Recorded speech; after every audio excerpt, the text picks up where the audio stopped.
Bueno, shalom, queridos hermanos, llegamos hasta el fin del camino. Hoy día ya estamos con la última parashá de Sefer Devarim, con la última del libro de Deuteronomio, la Torá. Como hoy día terminamos ya la Torá, y como ya muchos de ustedes saben, no voy a continuar enseñando ya este parashot, sino voy a empezar con el Brit Hadashah. Voy a tomar 2 jueves de descanso, que no va a haber clases, y bueno, por esos jueves, 2 jueves que han perdido, les envié 2 estudios extras sobre las fiestas. Así que, bueno, a todos los que me han seguido hasta ahora y que no van a continuar conmigo, bueno, igual me despido, les mando un abrazo. De realmente, ha sido de verdaderamente un gusto tenerlos en la clase. Y a los que sí van a continuar, bueno, bienvenidos y vamos a continuar. Se van a añadir otra gente nueva y yo sé que verdaderamente estas clases nos van a cambiar tanto, tanto la perspectiva, porque ustedes no tienen una idea de lo que es. Recién justamente el día de hoy terminé ya de acabar la primera clase, que es introducción, ¿ok?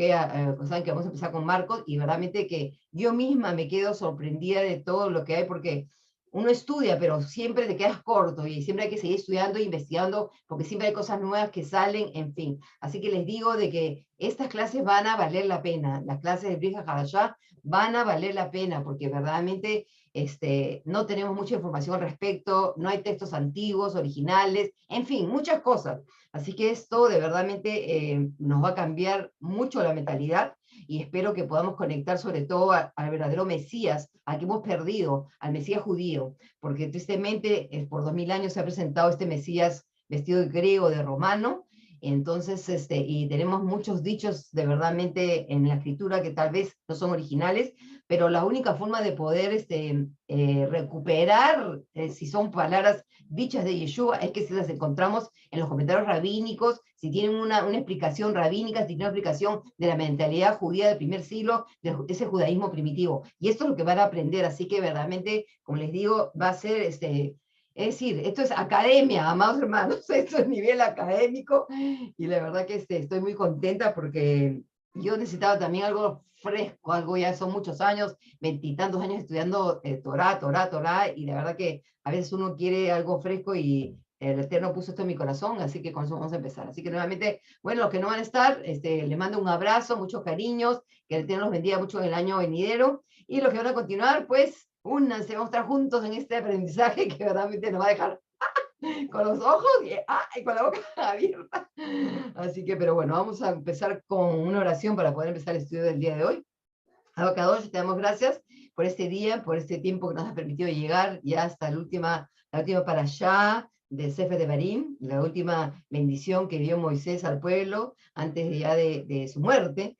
Y así que te damos gracias porque nos has enseñado muchísimo durante estos años que hemos estado juntos, que hemos estudiado Torah, hemos aprendido, hemos visto tu corazón, hemos podido verdaderamente entender tantas cosas.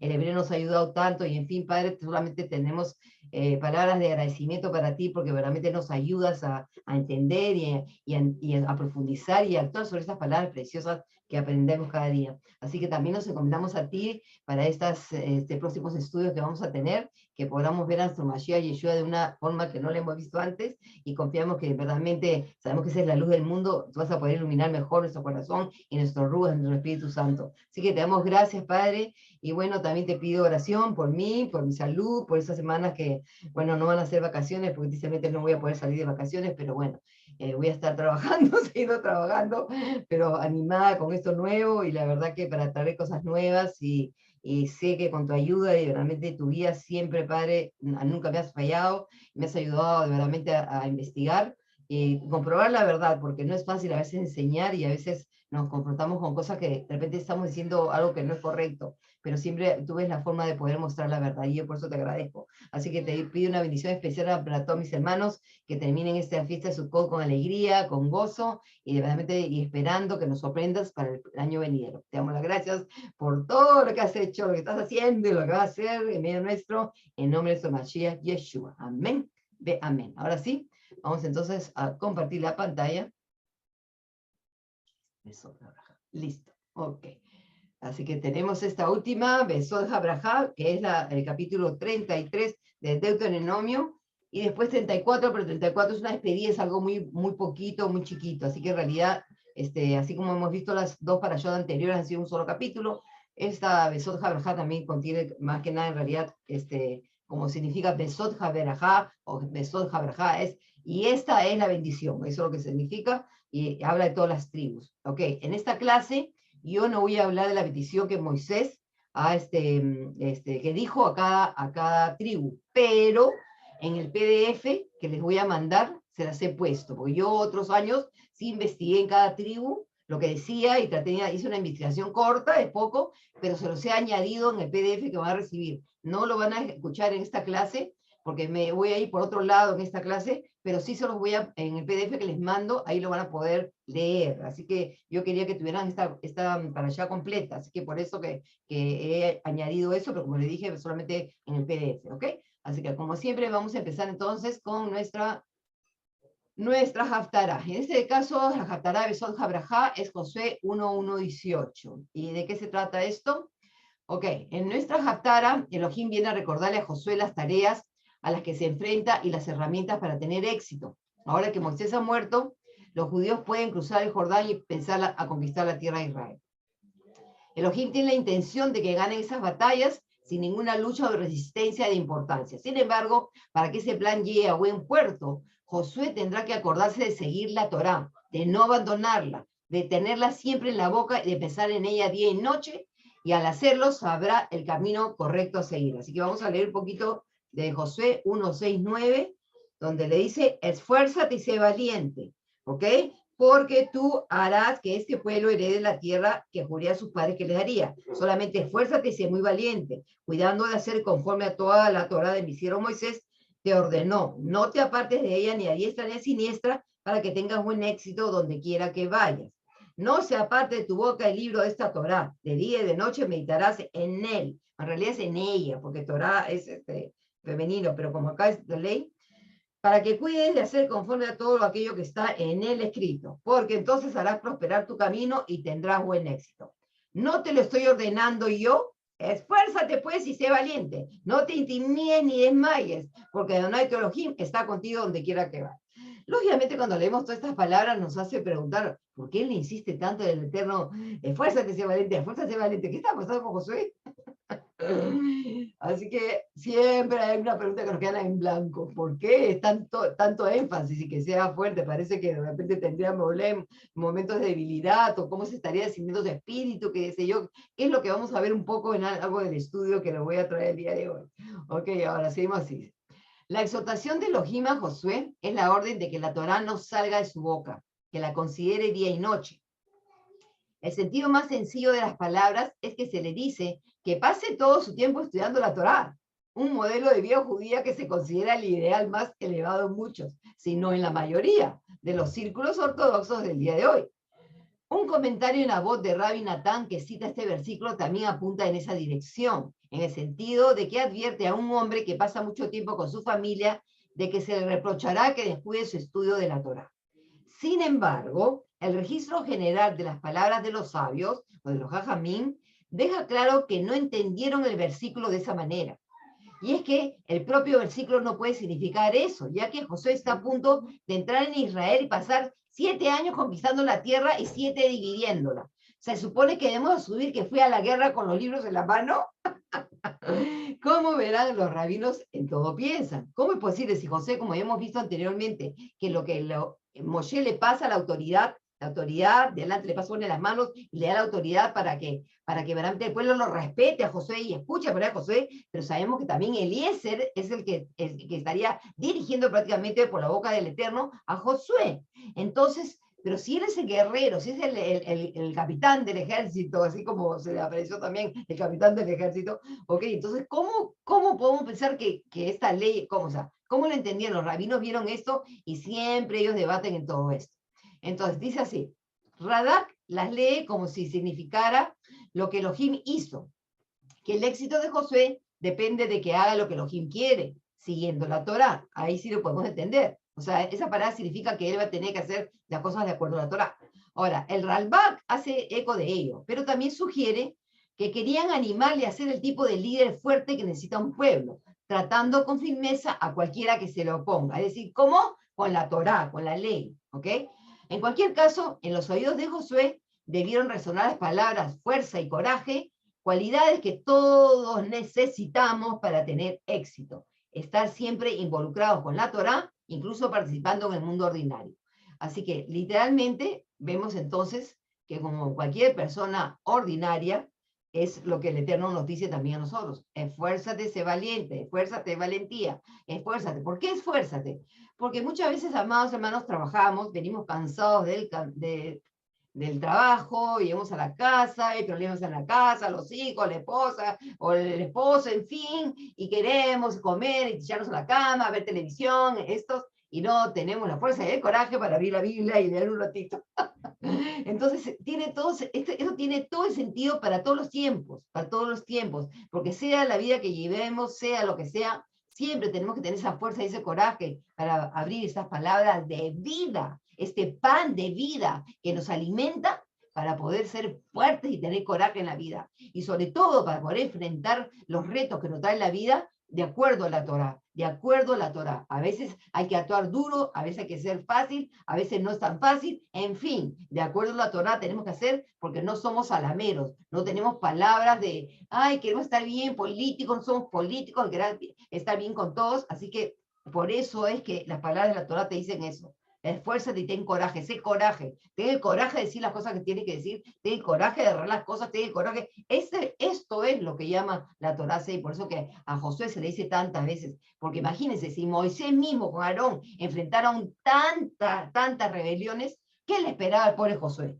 ¿Ok? Así que entonces ya ahora sí entendemos las palabras que le da el Eterno y son pues claves. ¿Ok? Ahora sí. La Parashat Besot HaBerajá, o Besot HaBerajá, se puede decir de las dos formas. La Torá concluye con la muerte del profeta más grande del pueblo de Israel, por lo que no es difícil imaginar una conclusión más adecuada para la Torá.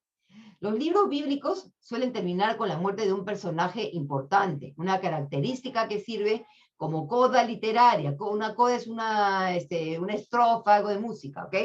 Que envuelve el libro y espera su continuación. Pero en lugar de servir como un final satisfactorio del discurso de Moisés en Devarim, lo que narra el pasaje final del líder deja a sus lectores con la sensación de que nos falta algo. Así que vamos a leer entonces 34.1.8, que ya es eso no es Besot HaBerajá, o sea, está en la parasha, pero como dije yo, las bendiciones lo van a poder leer en su PDF. Después Moisés subió a la llanura de Moab, al monte Nebo, por favor, pongan atención a las palabras, al monte Nebo, a la cumbre del Pisga, que está frente a Jericó. Y Adonai le hizo ver toda la tierra de Galat hasta Dan, y todo Neftalí, la tierra de Efraín, y de Manases, y toda la tierra de Judá, hasta el mar occidental. Y el Negev, y la llanura del valle de Jericó, las ciudades palmeras, hasta Zoar. Y le dijo Adonai, esta es la tierra de la cual juré a Abraham, a Isaac y a Jacob, diciendo, a tu simiente la daré, te he prometido verla con tus ojos, pero no pasarás allá. Y Moisés, siervo de Adonai, murió pues allí en la tierra de Moab, conforme al dicho de Adonai. Y lo sepultó en el valle, en la tierra de Moab, frente a Bet Peor. Y no sabía hombre alguno el lugar de su sepulcro hasta el día de hoy. Y era Moisés de edad de 120 años cuando murió. Sus ojos nunca se oscurecieron, ni se había debilitado su vigor. Y los hijos de Israel lloraron a Moisés en los llanos del Moab durante 30 días, cumpliendo así los días del llanto como del duelo por Moisés. Perfecto. Así termina la Torá. Y bueno, los últimos dos versos son algo que parecen añadidos, que yo os enseñé antes cómo lo veía el pueblo judío. Entonces, pero como dije yo, aquí se nos narra algo, pero nos parece estar inconcluso. Entonces, ¿qué es lo que tenemos que preguntarnos aquí? Una lectura atenta nos deja muchos interrogantes. Por ejemplo, ¿cómo es posible que se den tantos detalles sobre la proximidad de la tumba de Moisés y sin embargo se desconozca la ubicación exacta de la misma? ¿Por qué es necesario que la Torá señale esto? Hubo muchos sitios antiguos cuyas ubicaciones se perdieron en las vicisitudes del tiempo. ¿Por qué molestarse en señalar este? O sea, hay muchos sitios que se enterraron, qué sé yo, no sé cuántos, pero nunca se sabe el sitio. Pero acá, ¿por qué se enfoca en decirte el lugar? ¿Cómo es que se conservaron las supuestas tumbas de otros personajes, como la de Raquel, o la de Raquel, de Abraham, de los patriarcas, en fin? Pero no se preservó el lugar de descanso final de Moisés. ¿Por qué la Torá afirma con tanta firmeza este desconocimiento? Si Moisés sube al monte Nebo en el versículo 1, es lo que dice, después Moisés subió a la llanura de Moab del monte Nebo, ¿ok? Para ver toda la tierra. O sea, él sube ahí. Entonces, ¿cómo acaba enterrado en el valle de abajo, en el versículo 6, donde dice, y lo sepultó en el valle, en la tierra? ¿Dónde se encuentra exactamente su muerte? ¿En la montaña, o en el valle, o en algún lugar intermedio? ¿Cómo es transportado a su reposo final y por quién? ¿Y quién es él sin nombre que entierra a Moisés en el versículo 6? Así que, como verán, hay muchas preguntas y respuestas. Así es que vamos a ver qué es lo que vienen los rabinos y acá vamos a aprender algo muy interesante. Ok, vamos a analizar el verso 6, que es el que nos interesa a nosotros, porque ese lo sepultó. Ok, porque si nosotros vemos en contexto, en el 4 dice así, y le dijo a Adonai, esta es la tierra a la cual le daré y murió Moisés y lo sepultó en el baño. O sea, aquí no vemos a Josué, no vemos a nadie ni nada. Lo único es la conversación entre Adonai y Josué, Adonai y Moshe, es lo único que sabemos. Entonces dice en el hebreo, dice, Vayikbor Oto, ¿ok? Y lo enterró a él. ¿Pero quién? Bagai Be'eretz Moab. Bagai, esta palabra es palabra para valle, ¿ok?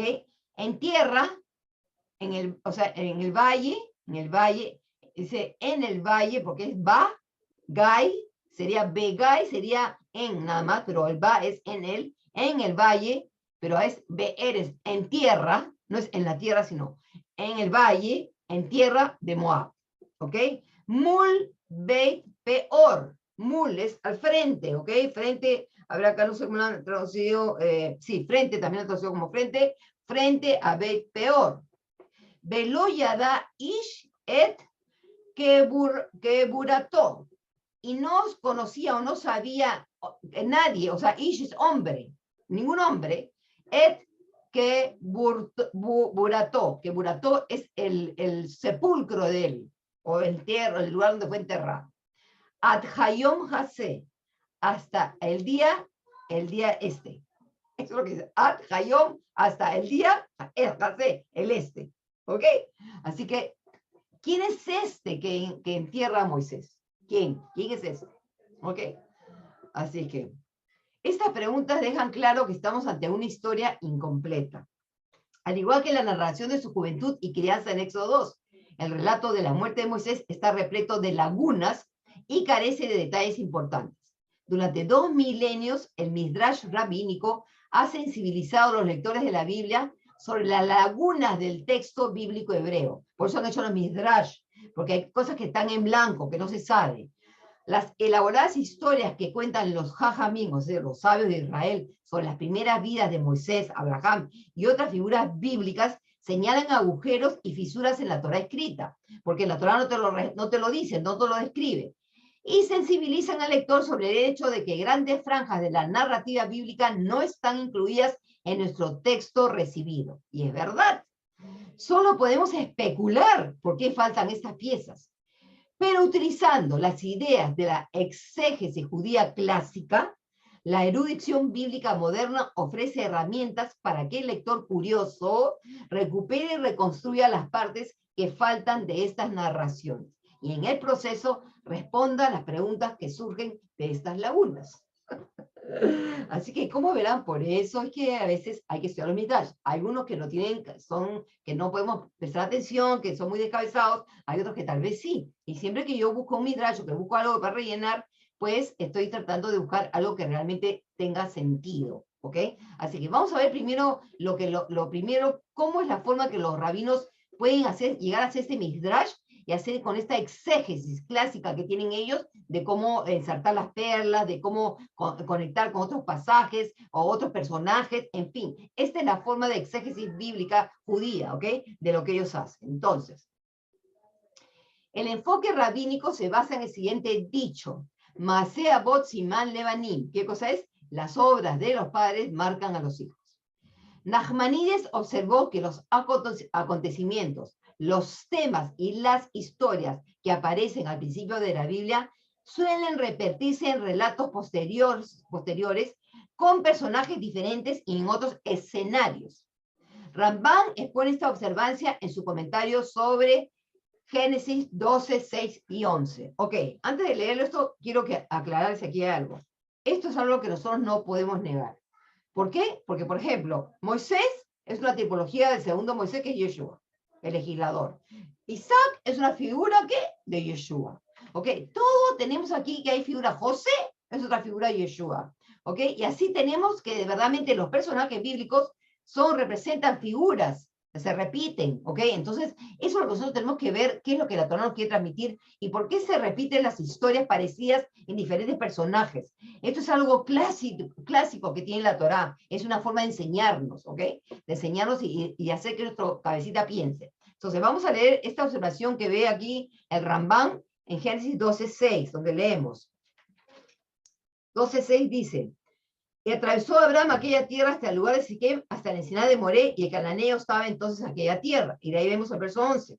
Y sucedió que cuando se acercaba para entrar a Egipto, le dijo a su esposa Sarai: mira, eres mujer hermosa apariencia. Entonces sabemos que le dijo: di que eres mi hermana, qué sé yo, lo que pasa.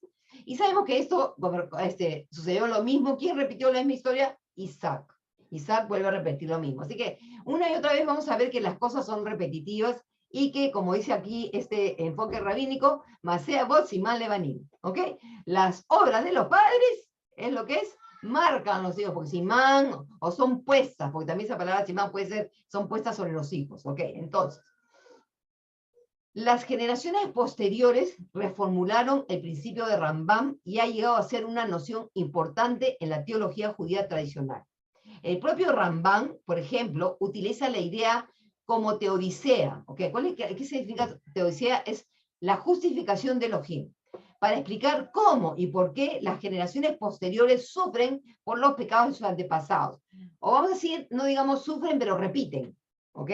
Entonces, esto es algo que ellos lo ven como eso teodicea, es algo que, una justificación. Y bueno, nosotros sabemos que la palabra misma nos dice que visita la maldad de los padres, pero en verdad cuando vemos las cosas o sea, no necesariamente tiene que ser maldad, sino visita las cosas, los errores, vamos a decirlo así, los errores se repiten, ¿ok? Entonces, vamos a ver ahora continuando, dice así. Los estudiantes contemporáneos de la Biblia, ¿ok? O sea, ya en estos tiempos, los rabinos, que hay muy buenos rabinos, incluidos muchos de los círculos ortodoxos clásicos, utilizan la frase Maaseh Avot, que es las obras de los padres, como herramienta literaria en la lectura atenta, observando cómo las narraciones se adaptan a los textos anteriores y juegan con ellos. Los estudiosos críticos modernos llevan esta metodología más allá. Dado que los relatos bíblicos posteriores suelen ser reflejos de los anteriores, estos últimos pueden utilizarse como herramientas críticas para recuperar y reconstruir las partes perdidas o ausentes del texto. ¿Ok? Vamos a ver algunos ejemplos para entender esta mentalidad. Pero acá quiero decirle, acá hay dos opiniones aquí. Tenemos los regulares, los ortodoxos, lo que ellos entienden que la razón por qué la Torá repite las cosas es porque es esto, es las obras de los padres. Pero sobre todo los que critican y creen que son añadiduras y que no es verdad, en fin, esto pues se lo hacen para reconstruir partes perdidas o ausentes. ¿Ok? Así que, pero como hemos visto en la clase que aprendimos bien clara, cómo realmente los mandamientos que Moisés, que no están en la Torá, vimos que pueden haber sido dados por el Eterno, aunque sean en el otro tiempo, están basados en un comportamiento, basados en la misma Torá en sí. ¿Ok? Entonces, ahora sí. Historia de líderes que imitan a la de Moisés. Ahí vamos a empezar. Con su estatus como el más grande de todos los líderes israelitas, se deduce de que cualquier aspirante al líder bíblico desearía presentarse como un Moisés de los últimos tiempos. Los relatos que cuentan la vida de estas figuras moldean aún más sus biografías para imitar la del predecesor paradigmático, transmitiendo el mensaje subliminal que el sucesor posee las mismas, que el sucesor posee las mismas cualidades que el original. Ok, quiere decir que lo que están diciendo aquí es que no solamente es que vamos a ver que hay cosas que se van a repetir, pero la idea es que se repiten es para que la idea que la Torá los ofrece es para que el sucesor, o sea, en este caso vamos a hablar de Moisés y Josué, que el sucesor tiene que tener las mismas cualidades de su líder, es lo que todo es igual, esa es la idea rabínica del primer siglo, ¿ok? Los talmidim tenían que seguir a su rabino, y tenían que actuar como su rabino, tenían que alimentarse por eso del polvo de los pies de su rabino, porque la meta era ser como ellos. Por eso que se nos dice a nosotros que tenemos que actuar como él anduvo. ¿De dónde creen que viene ese dicho? Porque esto es algo, una mentalidad judía del judaísmo primitivo, ¿ok?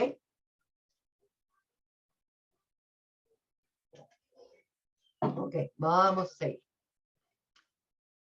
Por ejemplo, la vida de Josué, siervo de Moisés, es muy parecida a la de su mentor. Josué divide una masa de agua para que los israelitas puedan cruzarla con los pies secos. ¿Se acuerdan? El Jordán, Josué 3. Eso no vamos a leer todo el capítulo, pero ya ustedes en su página, lo que estudian, pueden leerlo, pero ustedes, todo el mundo ya sabe, ¿ok? Así como Moisés abrió el mar, el Yam Suf, Josué va a hacer lo mismo y cruzan para heredar la tierra, cruzan hacia el otro lado, en tierra seca porque se abre el Jordán. José se encuentra con una aparición divina que le ordena quitarse los zapatos.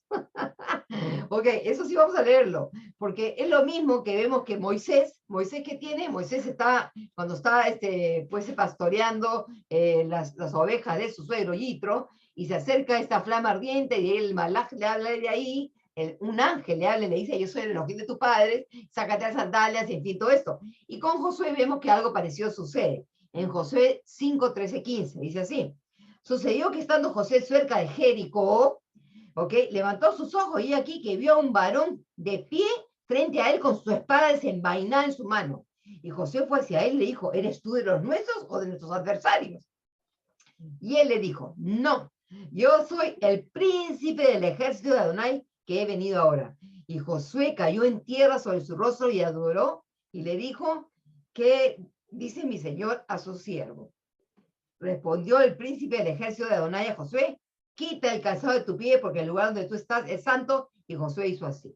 Ok, en realidad, eso ya lo he explicado, que eso no se trata de que el lugar, la tierra es santa, sino la tierra se convierte en santa por la personaje que está ahí parado y que sus pies están posados sobre esa tierra, por lo tanto, todo eso está apartado, ok. Y este es Yeshua, amados hermanos, y yo ya les he explicado que aquí tenemos claramente la resurrección de Yeshua, no después de 3 días y 3 noches, ya para los que no saben, ok, porque vemos, por ejemplo, el 10, a los 14 días del mes, entre las 2 tardes, los hijos de Israel acamparon y celebraron la Pascua en la ayuno de Jericó. En aquel mismo día, la mañana siguiente, la Pascua que es la mañana siguiente, 15, los panes sin levadura. Comían el producto de la tierra, panes sin levadura y claro tostado. Y de ahí, y después que hubieron comido el producto de la tierra, el maná cesó. En la mañana y no hubo más maná para comer, y aquel mismo comieron pues. Y después nos dice, o sea, eso fue el 15, y sucedió el día siguiente, tiene que haber sido, no ese mismo día 15, es decir, el día 16, ahí que se le aparece este príncipe que es nada más y nada menos que Yeshua, ¿ok? Bueno, algunos creen que es Miguel o Mijael, ¿ok? Pero me parece que ningún ángel, por más que estatus que tenga, le va a decir, quítate las sandalias, porque ya sabemos que hay un precedente para esto. ¿Por qué?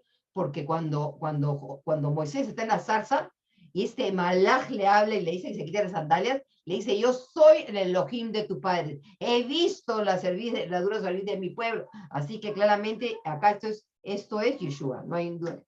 Josué envía espías para reconocer la tierra antes de entrar a la conquista de la tierra, en Josué 2. Sabemos que ahí pasa lo de ¿cómo se llama la famosa historia? Lo de, ¿cómo se llama lo de esta chica? ¿Cómo se llama? Ya me olvidé. Uy, la prostituta, que la considera una prostituta, ¿cómo se llama? Ay, Mariela, ¿qué te pasa? Ya estoy que realmente que no. Bueno, ok. Entonces, ¿cómo se llama? Rahab, ¿ok? Sabemos que en este caso, Josué envía ¿ok? A 12 espías a reconocer la tierra. Hace lo mismo que Moisés envió a 12. Pero sabemos de esos 12, 10 vinieron con algo negativo, así que José no se va a arriesgar a eso. ¿Qué va a hacer José? José envía solamente a 2. Así que tiene sentido, ¿ok? Por eso les digo, hay ¿verdad? Cosas que hay que resaltar y darnos cuenta. Ahora, también la vida del profeta Elías coincide con la de Moisés. Después de cometer un asesinato en nombre de una causa superior, Elías huye de la reina Isabel, que intenta matarlo en represalia. ¿Qué cosa fue lo que hizo Elías? Elías mató, ¿cómo se llama? A todos los profetas de Balaam. ¿Ok? Vamos a leer esta Primera Reyes 19, 1, 3. Una de Reyes. 19:1-3. Acá informó Jezabel todo lo que había hecho Elías y cómo había matado a espada a todos los profetas. Entonces Jezabel envió un mensajero a Elías diciendo: así me han los dioses y aún me añadan si mañana a esta hora no he hecho tu vida como la vida de uno de ellos. Y él tuvo temor y se levantó y huyó para salvar su vida y llegó a Beersheba, que es de Judá, y dejó allí a su siervo. Ok. Esto es paralelo a la persecución de Moisés por parte del faraón, que sabemos que la huida de este está tras el asesinato del egipcio. Eso ya lo sabemos, en Shemot hemos leído toda esa historia, que cómo él mata al egipcio y lo acusan, y huye porque tiene miedo que el faraón lo quiere matar. En ambos casos, el fugitivo acaba en un arbusto y va por el desierto hasta llegar a Horeb, Sinaí, el monte Sinaí. Ok, sabemos, por ejemplo, que claro, Moisés ha huido, pero llega a la casa de Yitro, se casa con esto y está pastoreando, y llega a Joreb, es donde ahí tiene la visión de la zarza. Pero en el caso de Elías también pasa algo parecido. ¿Por qué? Porque en el verso 4 continúa diciendo, dice así: y él se fue solo al desierto, donde tuvo todo un día, y hoy se sentó debajo de un enebro, o sea, es un arbusto, ¿ok? Y ansiando morirse dijo: basta ya, oh Adonai, quítame ahora la vida, porque no son mejor que mis padres. Y en el verso 8 dice así, bueno, continuamos leyendo, mejor dice, y aquí, y miró atentamente, el 5, y recostándose debajo del enebro se quedó dormido, y aquí el ángel lo tocó y le dijo: levántate y come. Y miró atentamente, y aquí a su cabecera una torta cocida sobre las aguas, y un cántaro de agua, comió y bebió, volvió a recostarse, ¿ok? Así que sabemos que y él se levantó y comió, bebió, y con la fuerza que esa comida anduvo 40 días y 40 noches hasta Joreb, el monte de Elohim. Así que claramente vemos que los dos están en el monte, es algo similar. Ahora, allí en el monte el profeta recibe una revelación mientras la presencia de Elohim pasa junto a él. Aquí me olvidé de poner esto en rojo. Vamos a cambiarlo. Déjenme cambiar aquí. Y acá tampoco no lo he cambiado. La verdad que estoy que no funciono ya. Ahora sí, ok. Así que vemos pues de que Elías está allí a Joreb, al monte Sinaí, donde estuvo Moisés, tuvo la revelación, y casualmente aquí Elías también, sabemos que tiene esta presencia del Eterno, pero no lo vamos a leer todo, solamente el verso 11, donde dice: sal afuera y ponte de pie en el monte delante de Adonai, y aquí que Adonai pasaba, y un grande y poderoso viento destrozaba las montañas y rompía las peñas delante de Adonai, pero Adonai no estaba en el viento. Después del viento hubo un terremoto, pero Adonai no estaba en el terremoto. Después del terremoto hubo un fuego, pero Adonai no estaba en el fuego, y después del fuego hubo un susurro apacible y delicado. Así que vemos cosas similares que se repiten, ¿ok? Eso es una cosa que nosotros a veces nos salteamos todo esto, ¿ok? Y al igual que Moisés y Josué, Eliseo, el siervo de Elías, parte las aguas. También vemos lo mismo, ¿ok? Así que vemos Moisés y Josué parten aguas. Eliseo, al ser el siervo de Elías, vamos a ver que efectivamente él también parte, claro, con el manto de Elías, pero también vemos que parte las aguas. Vamos a ir a Segunda de Reyes 2:14, donde dice así: y tomando el manto de Elías, que se le había caído, golpeó las aguas y dijo: ¿dónde está Adonai, el Elohim de Elías? Y cuando golpeó las aguas, también fueron divididas a uno y otro lado, y Eliseo cruzó. Así que, como verán, amados hermanos, esto es increíble, porque todas estas son cosas que verdaderamente son repetitivas, entonces, pero no fueran inventadas. Entonces tenemos que ver, por eso ver lo que la Torá, los escritores nos quieren transmitir cuando nosotros hacemos todas estas conexiones. Vamos a seguir ahora. Las escenas de muerte de Moisés y Elías, ¿paralelos? Ahora sí. Al final de la estancia terrenal de Elías está marcado por el nombramiento de su siervo Eliseo como su sucesor, al igual que Josué es ungido para dirigir después de Moisés. Además, la información geográfica ofrecida en Segunda de Reyes sitúa al profeta Elías precisamente en las cercanías del monte Nebo durante sus últimos momentos en la tierra. Nosotros sabemos que casualmente Moisés, antes de morir, en el 34:1, se nos dice claramente a dónde estaba. Se nos dice: Moisés subió a la llanura de Moab, al monte Nebo, a la cumbre del Pisga, ¿ok? Que está frente a Jericó, ¿ok? Y acá en Segunda de Reyes, en Segunda de Reyes 2, ¿ok? Vemos que Elías, se subiera Elías a los cielos. Elías venía de Gilgal con Eliseo, ¿ok? Ahora vamos a ver, Creo que más abajo les pongo, lo que les pongo es un mapa, creo que es lo que les he puesto aquí. Ok. Esto es lo que quiero que vean aquí, porque acá estamos viendo, en realidad, más o menos, este es el Nebo, Monte Nebo. Espérense, ¿dónde está? Yo creo que acá está en... Acá me faltó ponerlo.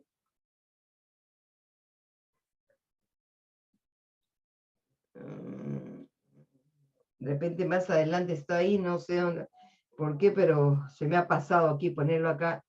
Elías, quédate aquí, que me ha enviado hasta Betel. Ok, Betel, acá no está Betel, pero dice, y salió, ¿sabes qué? Adonai arrebata al Señor tu cabeza, me ha enviado Jericó. Bueno, vamos a ver más abajo si creo que le he puesto el pasaje, no me equivoco. Ok, pero quiero que vean acá, Nebo y Pisga, este acá, Monte Pisga y Monte Nebo, están muy cerquitas, ok, eso es lo que quiero que vean aquí. Ahora sí voy a continuar acá. Dice así. Pero aquí los relatos divergen. En Deuteronomio 34 se narra la muerte de Moisés, en cambio, en Segunda Reyes, en lugar de contar la muerte de Elías, relata que fue llevado vivo al cielo en un carro de fuego.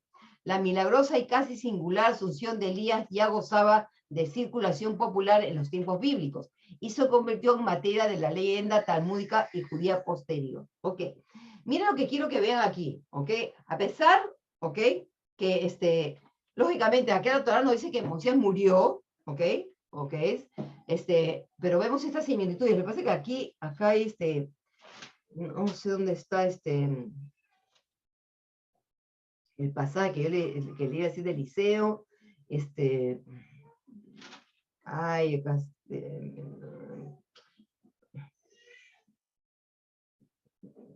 bueno, esto como es un comentario bíblico, yo la verdad es que me he olvidado de buscar el pasaje donde está, ¿cómo se llama? Pero sí, definitivamente, ¿cómo se llama? Parece que están muy cerca. Dice, le dijeron, ahora hay tus siervos 50 hombres, y echaron algún monte, enviaron, y enviaron que buscaban 3 días, le dije,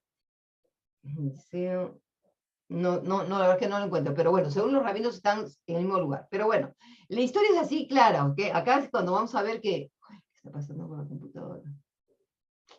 ¿Ok? Que lógicamente vemos, a pesar que vemos cosas similares, pues en Deuteronomio se narra la muerte de Moisés, pero en Segundo de Reyes no se nos muestra la muerte de Elías, ¿ok? Sino que fue llevado vivo al cielo, ¿ok?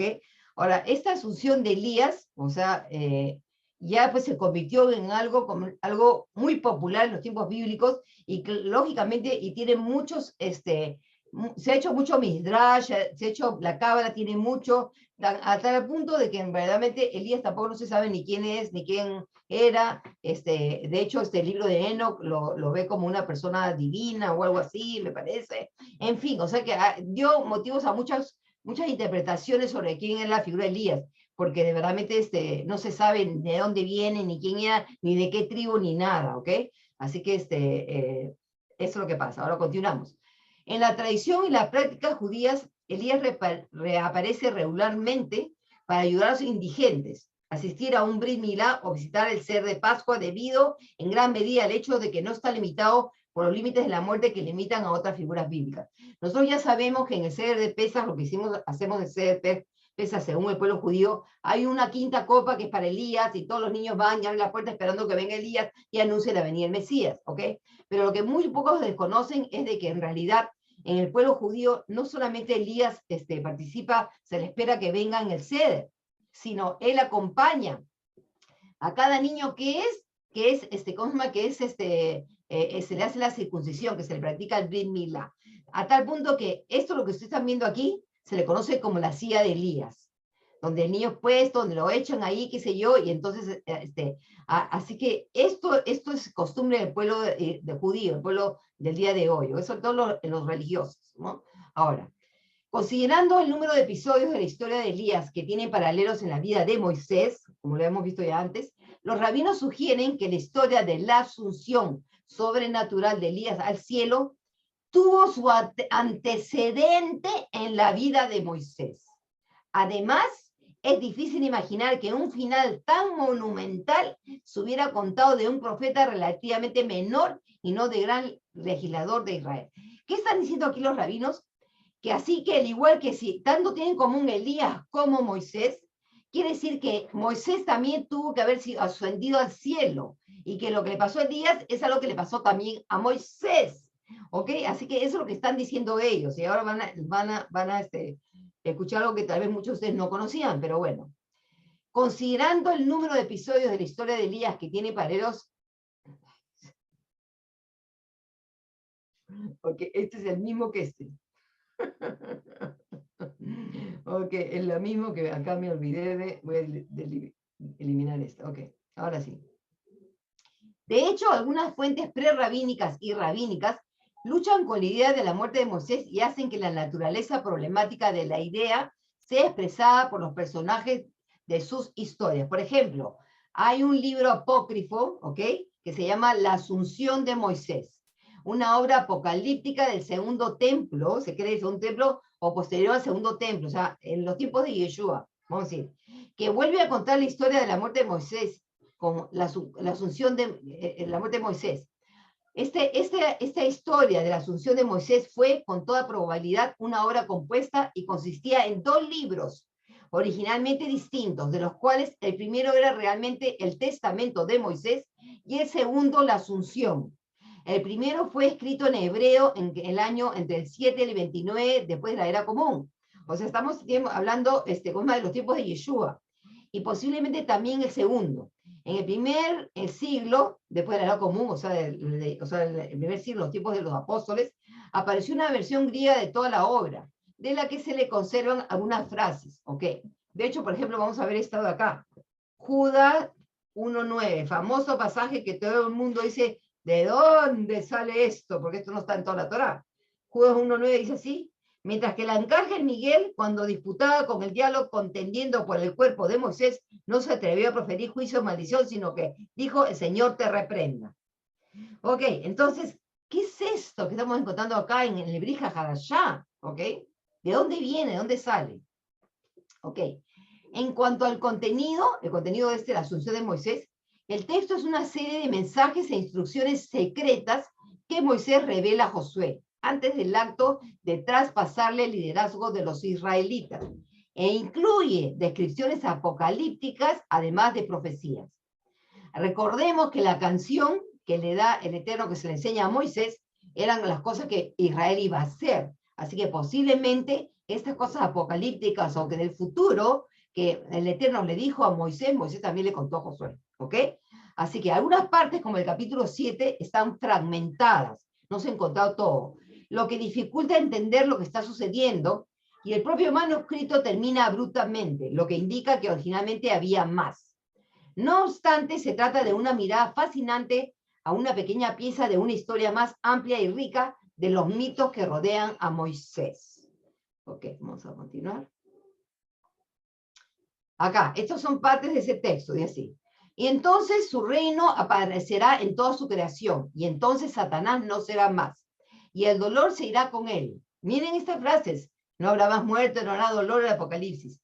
Entonces se llenarán las manos del ángel que ha sido nombrado jefe, y enseguida los vengará de sus enemigos. Porque el celestial se levantará de su trono real y saldrá de su santa morada, y su ira arderá a causa de sus hijos, y la tierra temblará, hasta sus confines será sacudida, y los montes altos se abatirán, y las colinas serán sacudidas y caerán, y los cuernos del sol se quebrarán y se convertirá en tinieblas, y la luna no dará su luz, y se convertirá totalmente en sangre, y el círculo de las estrellas será perturbado, y el mar se retirará al abismo, y las fuentes de las aguas fallarán, y los ríos se secarán, porque el Altísimo se levantará, el Elohim eterno solo, y aparecerá para castigar a los gentiles, y destruirá todos sus ídolos. Entonces tú, Israel, serás feliz, y montarás sobre los cuellos y las alas del águila, y se acabará. Como están viendo aquí, amados hermanos, muchos de estos textos los encontramos en la Biblia, los encontramos en pasajes de Isaías, los encontramos en el Apocalipsis, los encontramos, o sea que esto es increíble. Ahora, continúa diciendo aquí: y Elohim te exaltará aquí en Israel y te hará llegar al cielo de las estrellas y establecerá tu morada entre ellas, y mirarás desde lo alto y verás a tus enemigos en la Gehenna, el infierno, y los reconocerás y te alegrarás y darás gracias y confesarás a tu Creador. Y tú, Josué, hijo de Nun, guarda estas palabras y este libro, porque desde mi muerte, estos son Moisés que le está dando a Josué, mi asunción hasta su advenimiento habrá tiempo, CCL, no se sabe qué cosa es CCL, ¿ok? Si C es un siglo, 100, 2500, no sabemos 2500 años, yo no sabemos cuánto es ese tiempo, pero él está diciendo claramente, porque desde mi muerte, mi asunción, hasta el advenimiento del Creador, o de Yeshua, supuestamente, habrá estos tiempos, dice. Y este es el curso de los tiempos que seguirán hasta su consumación. Y yo iré a dormir con mis padres. Por tanto, Josué, hijo de Nun, esfuérzate y sé valiente, porque Elohim te ha elegido para que sea mi sucedor en el mismo pacto. Lógicamente acá hay algo que no nos suena. Se dice, yo iré a dormir con mis padres, como dice mi asunción, ¿no? Entonces, José reacciona con conmoción y horror cuando Moisés le habla de su inminente muerte. Y José le responde y le dijo, ¿por qué me consuelas, mi señor Moisés? ¿Y cómo podré ser consolado por la amarga palabra que has pronunciado y que ha salido de tu boca, llena de lágrimas y de lamentos al apartarte de este pueblo? Pero ahora, ¿qué lugar te recibirá? ¿O cuál será la señal que marque tu sepulcro? ¿O quién se atreverá a trasladar tu cuerpo de ahí como el de un simple hombre de un lugar a otro? Porque todos los hombres cuando mueren tienen según su edad sus sepulcros en la tierra. Pero tu sepulcro es desde el sol naciente hasta el sol poniente, y desde el sur hasta los confines del norte. Todo el mundo es tu sepulcro. Capítulo 12. Wow, ok. Y cuando Josué terminó estas palabras, se arrojó de nuevo a los pies de Moisés, y Moisés le tomó la mano y le elevó al asiento que tenía delante. Y respondió y le dijo, Josué, no te desprecies a ti mismo, sino que tranquilízate y escucha mis palabras. Todas las naciones que hay en la tierra las ha creado Elohim, y nosotros las ha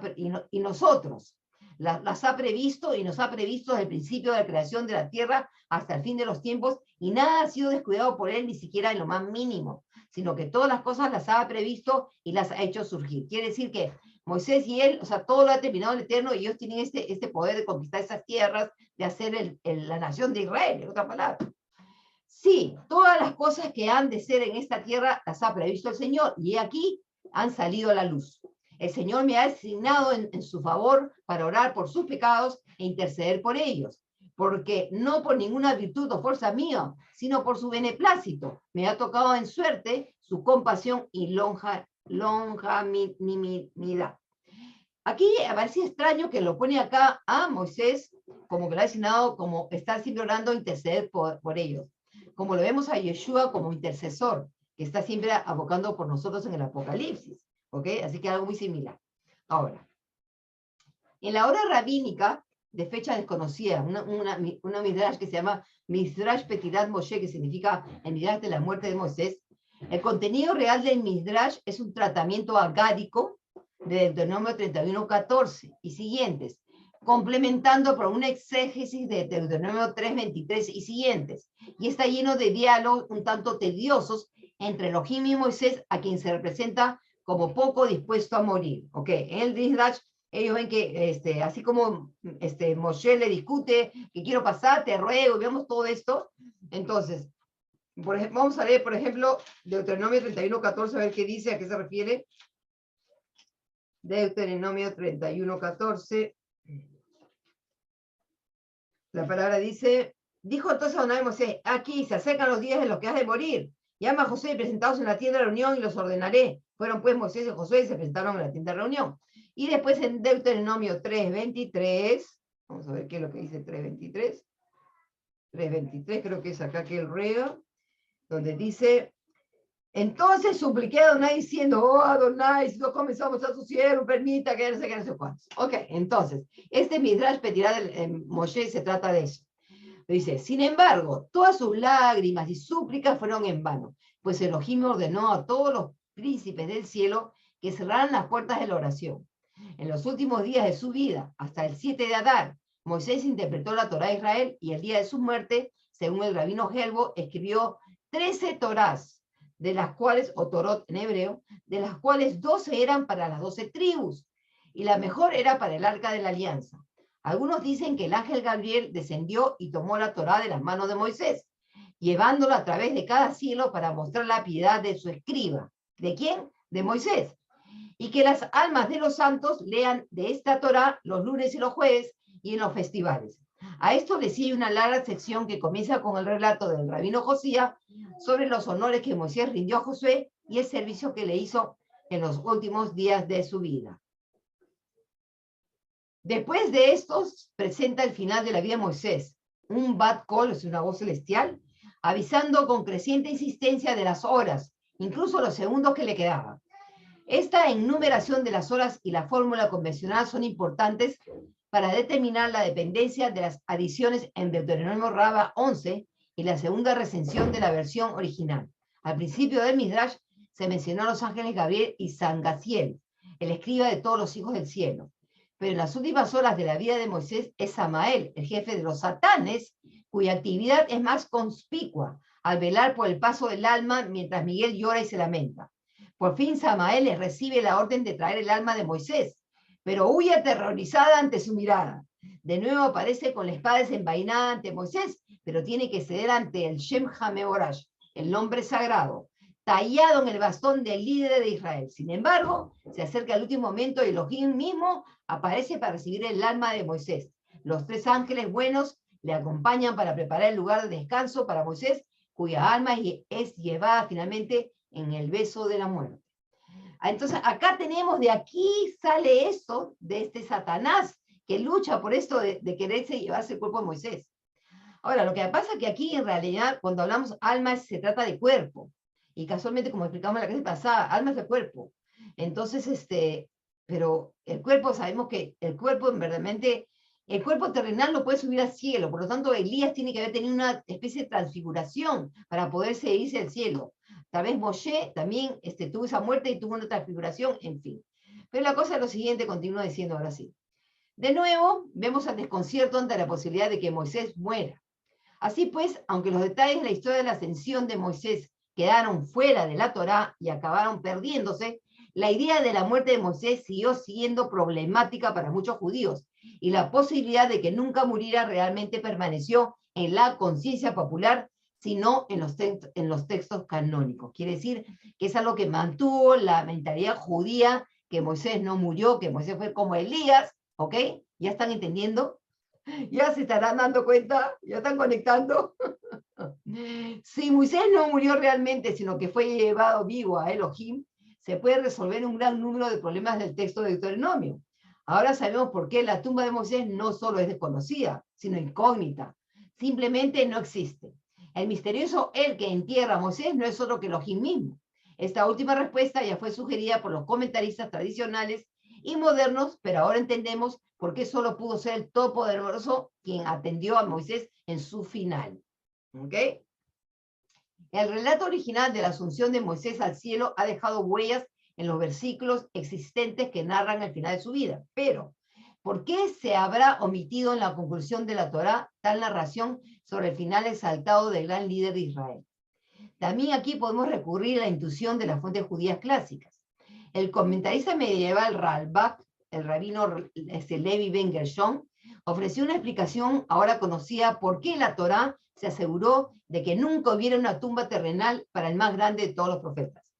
Hashem, exaltado sea, determinó que nadie conociera nunca el lugar de enterramiento de Moisés, y Hashem, exaltado sea, hizo esto para que, si se conocía el lugar, las generaciones posteriores pudieran convertir la tumba en un santuario y adorarlo como un Dios. Totalmente de acuerdo, un sentido total, porque hasta el día de hoy, amados hermanos, imagínense lo que los judíos, cómo van a orarle a la tumba de los patriarcas, cómo se van hacia Galilea, donde está la tumba de los rabinos, y van constantemente a hacer eso, porque eso está en el corazón judío, porque ellos dependen mucho por los méritos de sus ancestros, siempre creen en eso, por los méritos de los ancestros, por eso que sus oraciones están en el Elohei de Abraham, Isaac y Jacob, porque son los méritos de los ancestros, ¿ok? Para nosotros son los méritos de Yeshua, para ellos son los méritos de los ancestros. Entonces, esto tiene mucha lógica, ¿ok? Ahora, Ralbach intuyó el temor de la Torá a la divinización, o sea, y adoración de Moisés y a la veneración de su tumba. El temor más profundo era la posibilidad de adorarlo como miembro de la corte celestial. Los autores de Brit HaHadashah, especialmente en el libro de Mateo, modelaron la vida de Yeshua según la vida de Moisés. Esto es un comentario rabínico. El relato del Evangelio alcanza su punto culminante en un episodio conocido como la transfiguración. Esto es un comentario rabínico que ellos entienden que como los apóstoles trataron de ver a Yeshua como verdaderamente el segundo Moisés. Pero nosotros sabemos que es verdad. ¿Por qué? Moisés mismo dijo, un profeta como yo levantará a Adonai, sabemos. Y casualmente nosotros vemos esta mentalidad judía, esta idea de que Moisés nunca murió, no fue enterrado, sino que fue también como Elías, porque lo encontramos cuando lo vemos en la transfiguración, que son los dos personajes que aparecen. ¿Ok? Dice, y después de 6 días, Yeshua toma consigo a Pedro, Jacobo y a su hermano Juan y los lleva aparte a un monte muy alto. Y fue transfigurado ante ellos, y su rostro resplandeció como el sol, y sus vestiduras se hicieron blancas como la luz. Y aquí se aparecieron Moisés y Elías hablando con él. ¿Cómo sabían que eran Moisés y Elías? ¿Por qué no Enoc, lo que todo el mundo ha sugerido? Porque en la mentalidad judía estos dos personajes subieron al cielo.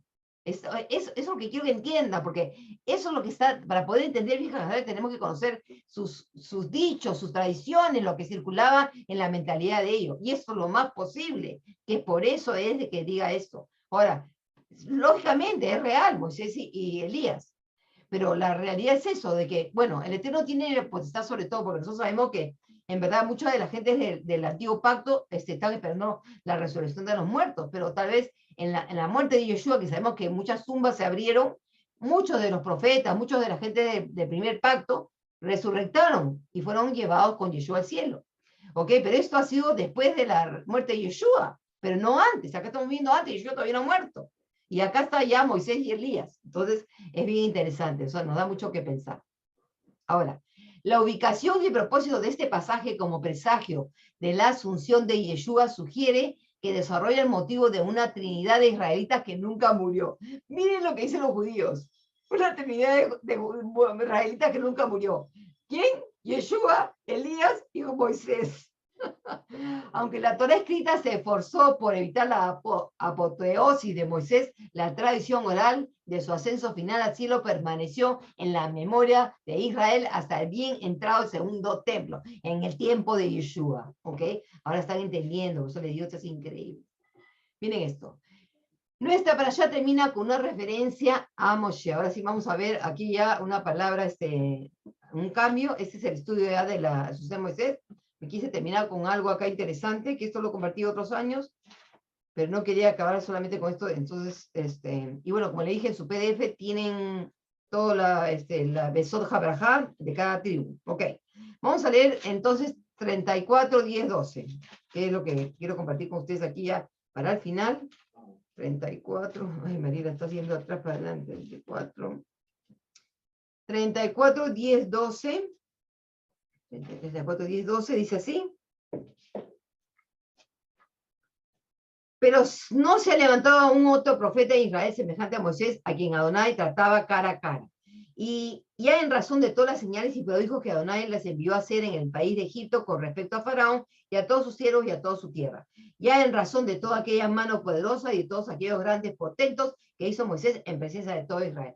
Esto ya los he compartido con ustedes antes, creo que el año pasado, pero bueno, es bueno siempre repetirlo y ver la forma que lo interpretan los rabinos.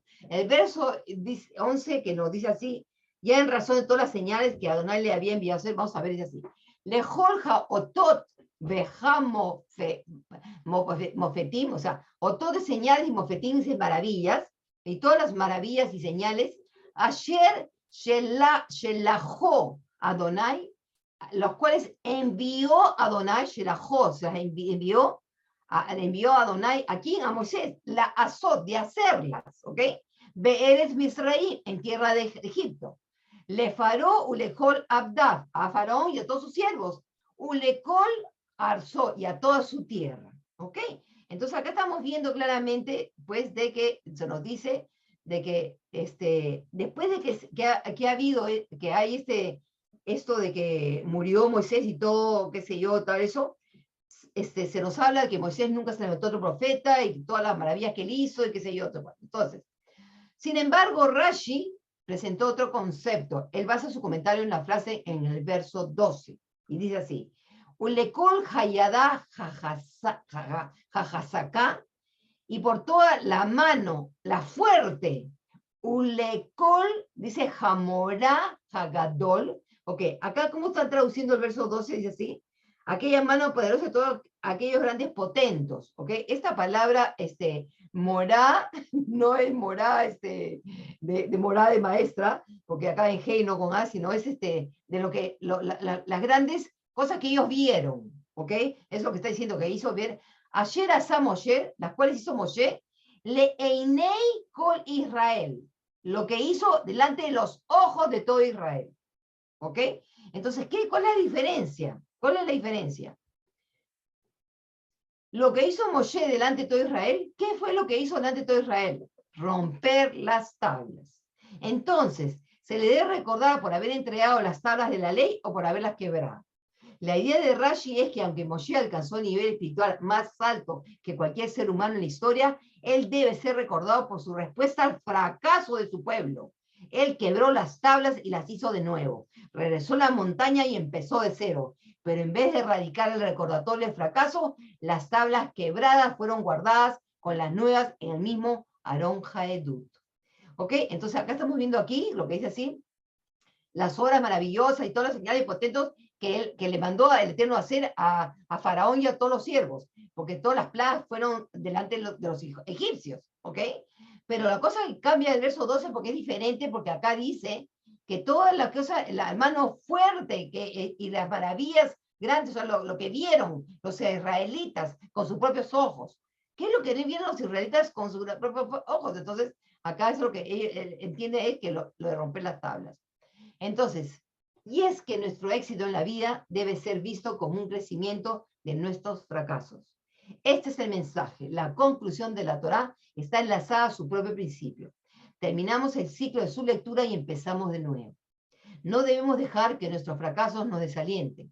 Debemos continuar esforzándonos en entender y cumplir las lecciones contenidas en la Torá, continuando perfeccionándonos en este mundo, aunque estemos cortos de la meta. Sin lugar a duda, es que en esto se basa la palabra de Rav Shaul en Romanos 3:23. El problema son las traducciones, aunque en inglés está mejor entendido la frase fallen short, quedado cortos o no haber alcanzado. Vamos a ver cómo lo traduce aquí la textual. Romanos 3:23. Romanos 3:23 dice así. Por cuanto todos pecaron, están destituidos de la gloria de Elohim. Todos pecaron, están destituidos. Eso no tiene nada que ver con la traducción que nos ponen, ¿ok? En este pasaje lo ponen acá en rojo, que es todos estamos cortos, todos no hemos alcanzado la meta. Eso es lo que está tratando de transmitir aquí, ¿cómo se llama? Los comentaristas, ¿ok? Así que, de la misma forma que el Eterno no perdió la esperanza de crear el mundo, a pesar del fracaso de él empezó de nuevo. Así también Moshe debe ser recordado por todos los tiempos como el profeta que se atrevió a quebrar las tablas, pero no perdió la esperanza. Él las hizo de nuevo y llevó al pueblo a un nuevo comienzo. Así empezamos de nuevo con la lectura de la Torá, ya que podemos entender que somos un trabajo en proceso. Y al terminar la Torá, podemos proclamar que es Hasá, hasá, benitz, hasek. Sé fuerte y nos fortaleceremos. Amén. Amén. Listo.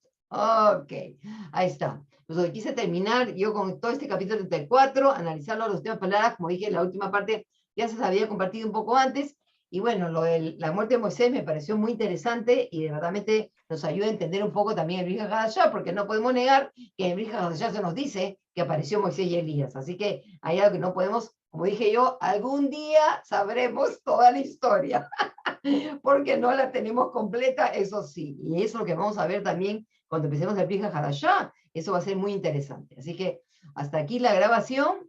Bueno, voy a apagarla para escuchar los comentarios y las preguntas que tengan a la clase.